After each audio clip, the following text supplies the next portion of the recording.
Payapang nagtapos na ang rally ng INC. Ilagay nyo sa comment section kung kayo ba ay may katanungan, kayo ba ay satisfied sa naganap na rally na yan dyan sa EDSA.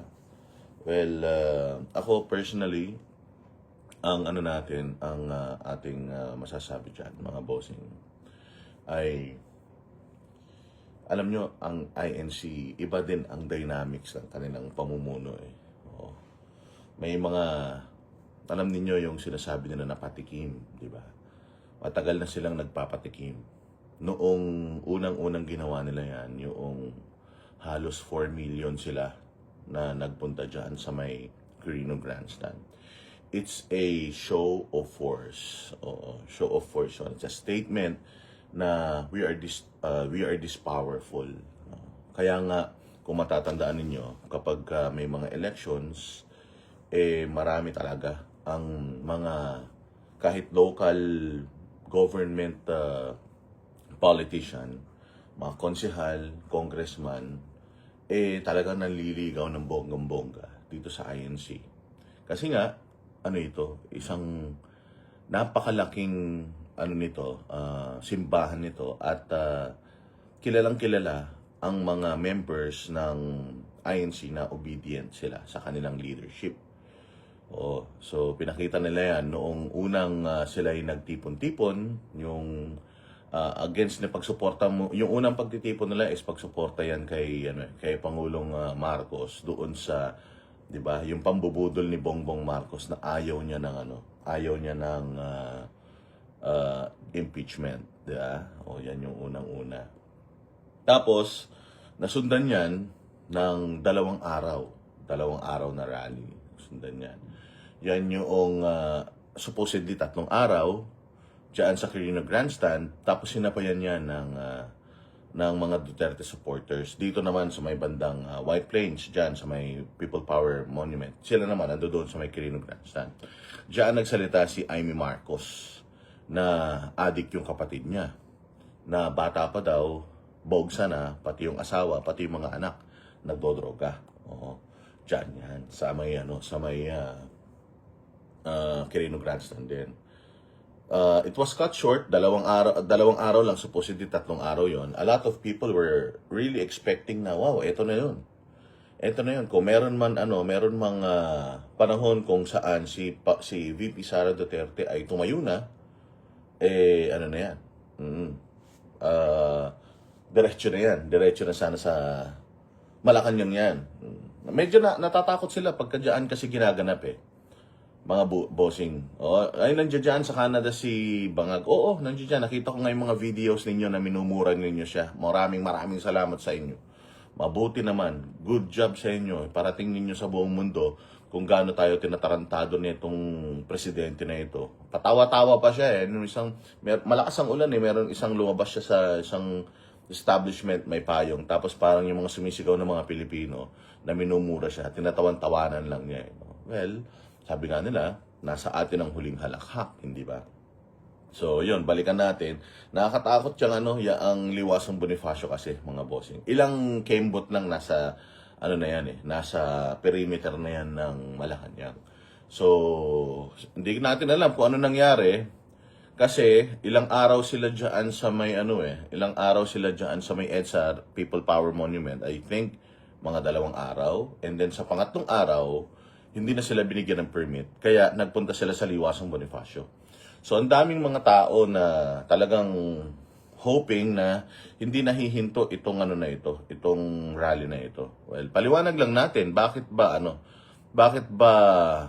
and sad problem is Filipino not dying for their country, sabi niya. Ano pa ba? Hindi, yun nga. Sige, binabasa ko lang yung mga comments ninyo. Sige lang, comment kayo dyan. Lagay nyo sa comment kung masaya ba kayo sa nangyaring paghinto ng rally ng INC.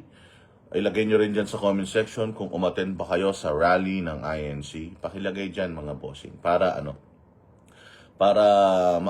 mabasa natin and mapag-usapan natin. siya lang ang bukod tayong presidente na kahit saan magpunta, inuulan ng protesters. Hindi naman. Si Pangulong Duterte, may nagpo-protesta rin naman sa kanya. Pero hindi nga lang ganyan. Hindi nga lang siya. Ang nagpo-protesta kay Pangulong Duterte, mga komunista, mga makakaliwa, yung mga akbayan US, mga ganyan, yung mga akbayan or yung mga, basta yung mga left-leaning na mga group sa ibang bansa. Pero walang yung mga Pilipino na nag-organize, mga Filipino community na nag-organize ng pagtitipon na murahin siya. Walang ganun. Oo. Ano pa? Sige lang, lagyan nyo lang dyan sa comment section para mabasa natin. But anyways, yun nga, yung nangyari, after 2 days, masaya kahit wala kami sa Pilipinas, support ko rin ang INC, sabi ni Roche. Sabi naman ni Jose Marie Calizo, bitin, Boss D. Ano bang in-expect ninyo doon sa rally na yon? Have a good day. Watching from Singapore. Ito yon kasi akala talaga natin hindi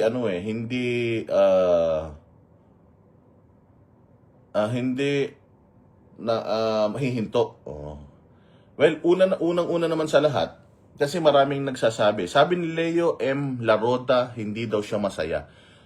Kung hindi kayo masaya, ilagay nyo naman dyan kung bakit hindi kayo masaya para mabasa din natin at pwede natin siguro kung mag-agree tayo sa inyo or i-correct natin, hindi ba? Para maganda. Hindi ako masaya dahil or masaya ako dahil. Ilagay nyo dyan.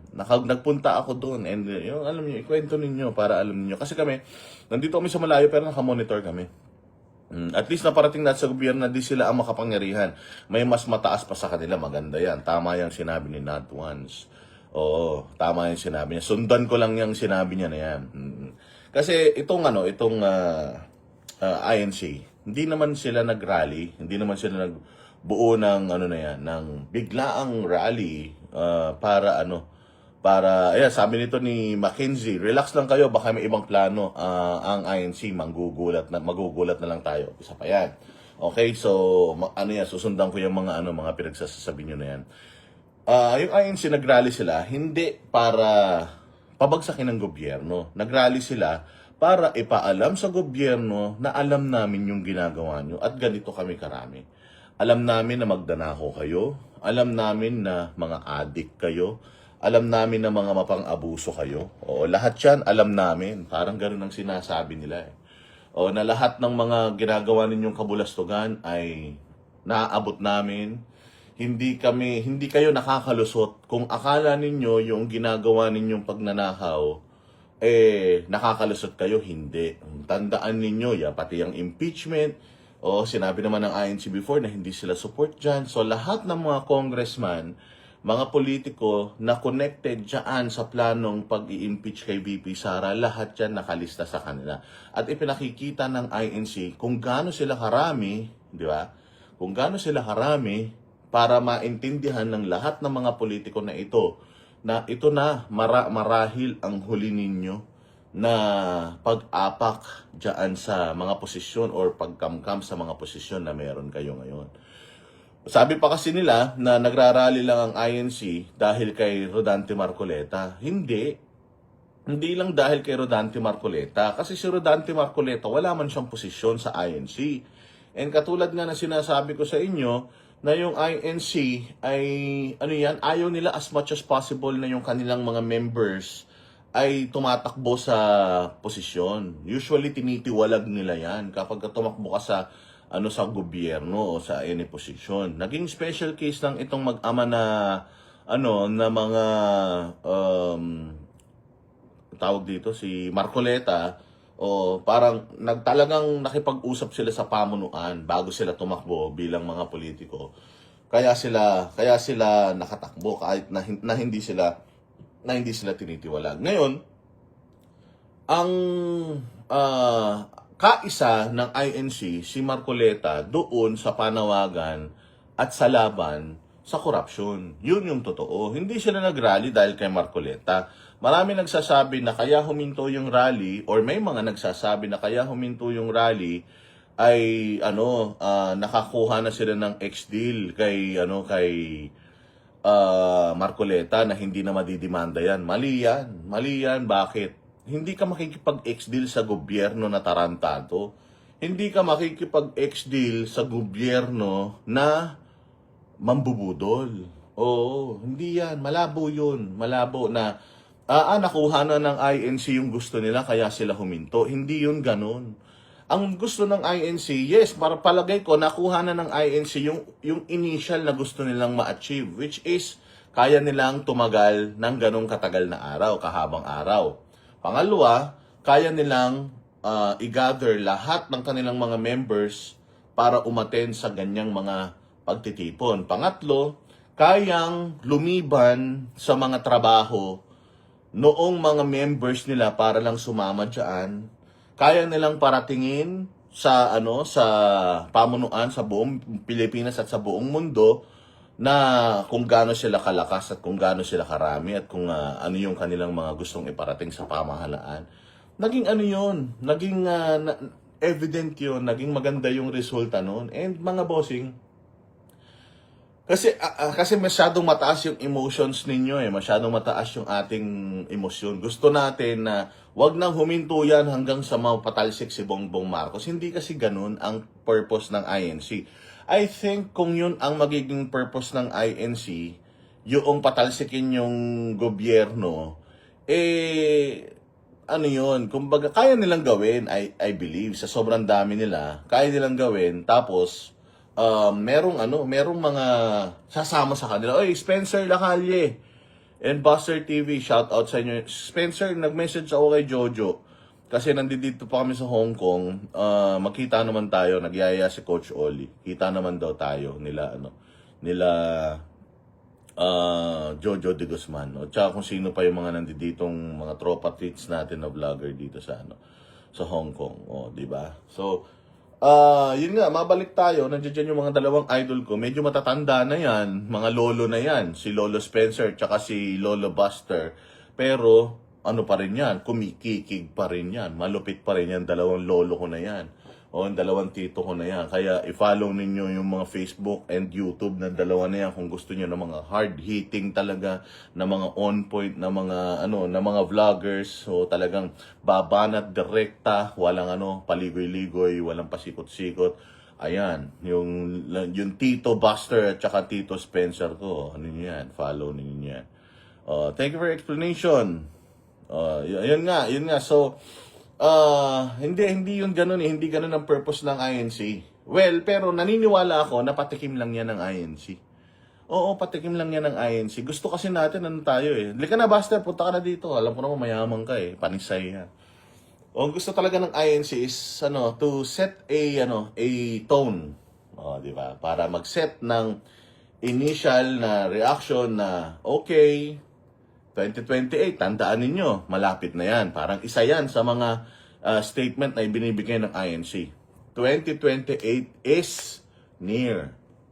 Kayong mga senador, mga buwaka ng ina ninyo, malapit na ang 2028. Ilan sa inyo, baka tumakbo, hindi na makatakbo ng senador, baka tumakbo ng mga gobernador, mayor, congressman, tandaan ninyo, nakalista kayong lahat. And ipinakikita lang ng INC sa ating lahat na na organisado sila, obedient sila, nasusunod sila kung ano ang direksyon ng pamunuan. May mga nagsasabi na nako, ang INC hindi black voting yan. Nako, ang INC po masunurin po sila. Mantakin mo, ang dami sa kanilang hindi pumasok. Baka nga may ilan sa kanila na suspindi pa sa trabaho dahil pumasok sila without leave. O dahil nung sinabi ng pamunuan na let us all go here, they went there nang kahit na kahit na sila ay may mga trabaho. Kami ang boses ng masa, hindi natatakot. Katotohanan lang, di kami nalulunod. Walang bahid ng sismis, lahat ay totoo. Kahit sino ka pa, pag mali ka babanatan ka. Walang pinipili kulay, wala kaming kinikilingan.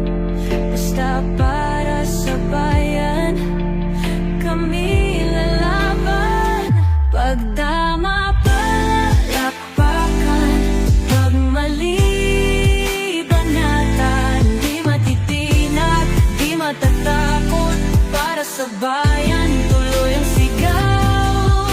Sa harap ng kamera, walang halong takot. Mga baluktot, lahat kayo'y tutumba. Ang hustisya at totoo, yun lang ang mahalaga.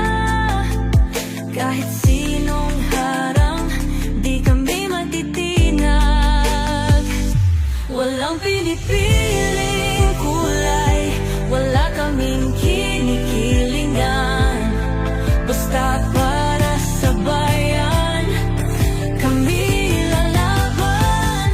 Pag tama palakpakan, pag mali banatan. Di matitinag, di matatakot. Para sa bayan, tuloy ang sigaw. Kung nasa tama ka, ikaw ay aming kasama. Pero pag mali ka, handa ka na bang mabasag? Banateros kami, walang inuunan. Dahil bayan muna, bago ang sarili.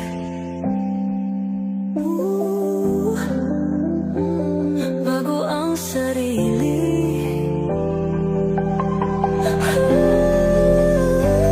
Pag tama palakpakan, pag mali banatan.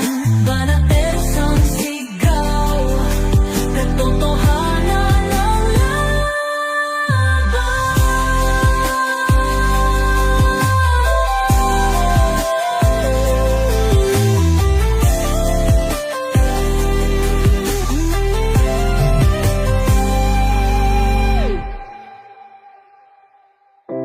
sa harap ng kamera,